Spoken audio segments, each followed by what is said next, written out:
you begin? Over 20,000 Southern Colorado homeowners have welcomed Window World into their homes. And you're welcome in ours too. Visit our showroom here on Forest Hill Road. Right now, get 4 windows and a patio door for only $59.95 installed. Window World. Congratulations to the Colorado Avs, Stanley Cup winners. Right now at 5, a baby in Colorado Springs dead after a fentanyl overdose. Tonight, we share the charges the parents are now facing. Bribery questions now coming to a head. An official complaint is being investigated after one El Paso County candidate's controversial campaigning. And storms are coming to southern Colorado this weekend. Whether or not you'll need to move your plans indoors in your Storm Tracker 13 forecast. You're watching KRDO News Channel 13, where the news comes first. Your news starts right now. Good evening, I'm Bart Bedsole. And I'm Mallory Anderson. Heather is off tonight. Major storms are pushing across our region tonight. This is a look at the dark and ominous clouds that have been moving in over Cheyenne Mountain. Wow, you can't even see the city down there. Just starting to disappear with that wall of rain moving through. No reports of hail yet in the Pikes Peak region yet, but a lot of rain, very heavy at times, causing a lot of problems on the beginning of a very busy holiday weekend. Let's get right to Storm Tracker 13 Chief Meteorologist Mary Matthews for the very latest on what's happening out there. Mary. Now, the roads are certainly pretty wet across most of I-25 right now, and it is very slow and go from the Motor City curve all the way north into really the Cimarron exit, or Rock Rimmon rather. You'll notice that we've got a lot of heavy rain, very slow moving, and that's the component that we want to tell you about, is how slow moving these storms are.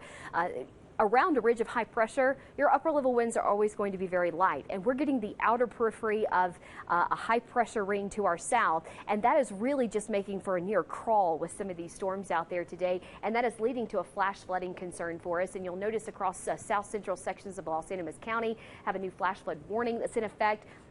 And that is in effect until 7:45 p.m. For very heavy rain just southwest of Kim. So Kim, heads up.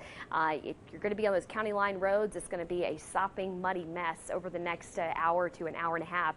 Aguilar's had an ongoing flash flood warning. That's still in effect until 5:15, so about 15 more minutes. That's actually associated with this storm. It's only 32 miles away, but I don't know, 3 hours ago, it was right over this location. You can see it hasn't made it very far.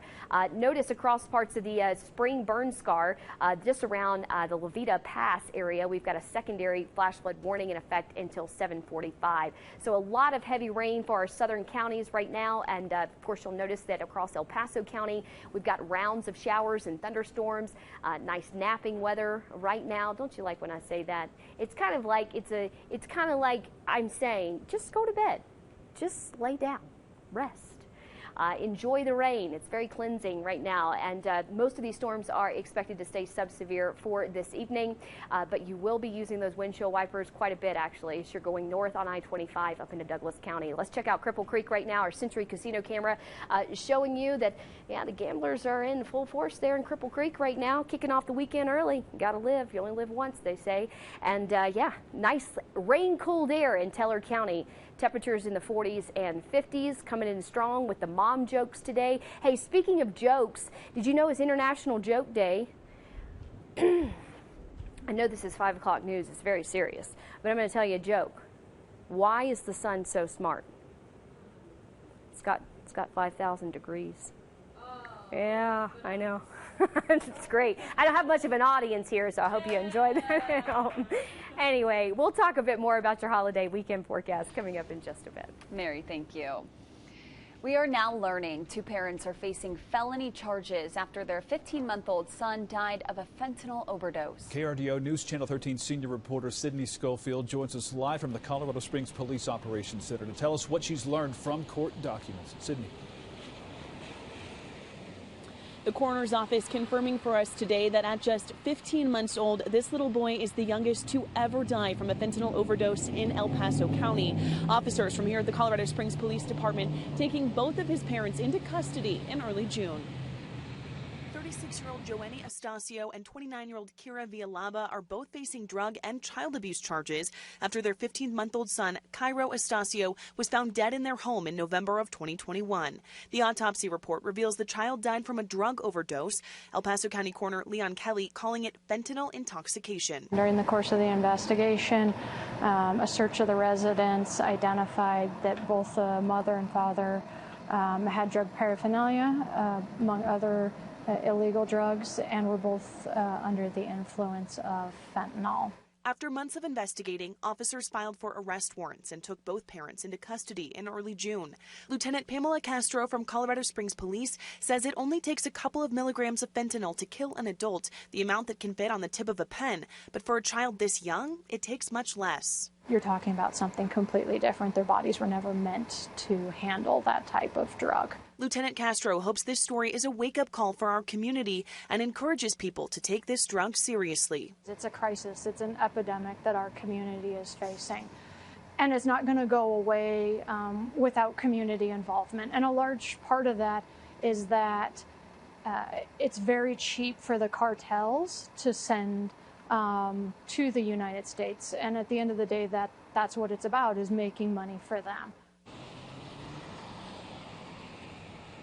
Now, both parents could spend decades behind bars if convicted on their current charges. But as we've seen with other parents in our community, it's possible they could be prosecuted federally. And that charge carries a sentence of up to life behind bars. Live here in Colorado Springs, I'm Sydney Schofield, KRDO News Channel 13. Sydney, thank you. A Woodland Park man is now charged with sexual assault on a child. According to Woodland Park Police, Kevin McAvoy sexually assaulted a 7-year-old girl in early June. He's now facing 1 felony and 3 misdemeanor charges. They include indecent exposure, unlawful sexual contact with a minor, and child abuse. He's being held without bond in the Teller County Jail. We're following developing news tonight about a story KRDO first broke earlier this week. 4th Judicial District Attorney Michael Allen is now passing off the investigation into a video of El Paso County Sheriff nominee and current Undersheriff Joe Roybal. He's accused of possibly bribing people in order to get them to sign his petition to get on the ballot. KRDO News Channel 13 Spencer Soicher has been on this story since the very beginning. And Spencer, what does all this new information mean? Mallory and Bart, earlier this week, that video emerged showing the El Paso County Sheriff nominee with a gun range owner offering a $5 off discount at his range in exchange for signing Roybal's petition to get on the primary ballot, and offering any sort of money or bribe to sign a petition would be a violation of multiple Colorado election statutes. The 4th Judicial District Attorney, Michael Allen, previously said he was going to look at this case, but there's a problem with that, at least in his eyes. Allen recently endorsed Roybal to be the county's next sheriff, and likely to avoid any sort of conflict of interest, he's now passing the case off to Pueblo County DA Jeff Chostner. Last night, Roybal admitted in a statement that he didn't know he was potentially breaking the law, and he understood why his actions were being questioned. The gun shop involved says they have let candidates sign petitions there over the years, but they didn't know the rules either.